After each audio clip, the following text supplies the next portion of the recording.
আমি যখন আসি আসার সময় একটা স্লোগান শুনলাম, নারায়ে তাকবীর আল্লাহু আকবার। বাংলাদেশ থেকে দুটি স্লোগান মোটামুটি উঠেই গেছে, নারায়ে তাকবীর আর জিন্দাবাদ। এই স্লোগান দুটি কিন্তু আর এখন পাওয়া যায় না, আজকে পেলাম বহুদিন পর। আমাদের মরহুম সালাউদ্দিন কাদের চৌধুরী সাহেব উনি এই স্লোগানটা দিতেন, আমরা খুব পছন্দ করতাম, কিন্তু বিভিন্ন কারণে রাজনৈতিক বিশ্লেষণে এই স্লোগানগুলো দেওয়া খুব মুশকিল হয়ে গেছিল বিগত সরকারের সময়।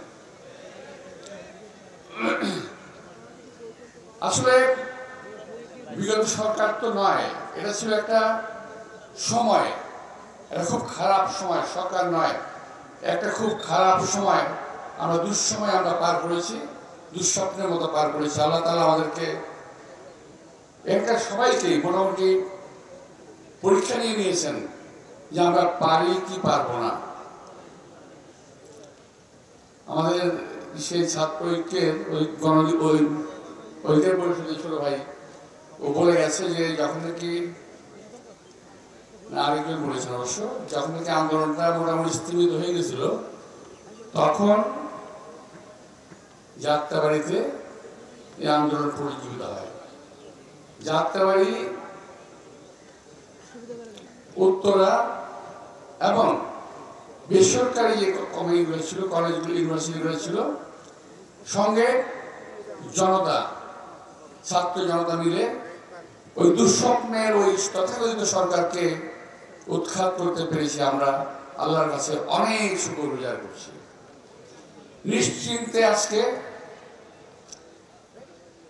আমাদের এখানে যারা আছেন মঞ্চে, বিশেষ করে সামনে আছেন যারা, কেউ হরপ করে বলতে পারবেন না যে গত 16-17 বছর আপনাকে শান্তিতে বাড়িতে ঘুমোতে পেরেছেন। এতগুলো বছর আমাদেরকে একটা আতঙ্কের মধ্যে কাটাতে হয়েছে প্রিয় ভাইয়েরা। আপনারা জানেন আমি অন্তত 10 থেকে 12 বার গ্রেফতার হয়েছি। এখনো আমার বিরুদ্ধে 108টা মামলা আছে বিদ্যমান। এরকম মামলা হেফাজত, জামাত সহ আরো যত ইসলামিক দল আছে সকলের বিরুদ্ধেই আছে, এবং আমার মনে হয় আপনাদের অনেকের বিরুদ্ধে মামলা আছে।